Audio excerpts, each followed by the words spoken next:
the life-changing benefits aside from yung mga na-mention mo that you've personally encountered or seen in the industry? Yung mga na-experience mo personally? Personally, yung if I would say it in one word, would just be growth.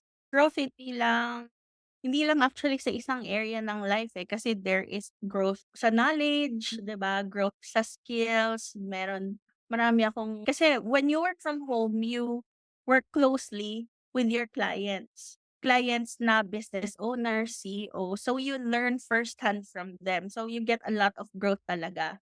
Um na hindi ko masyadong nakuha nung nasa corporate ako. So, aside from that, growth din siyempre kasi you'll be handling na your own business. Kasi when you work from home, you're like an independent contractor Yes. na, 'di ba? So, you have to manage everything. Ikaw nang magbabayad ng SSS mo, pag-ibig, ganyan.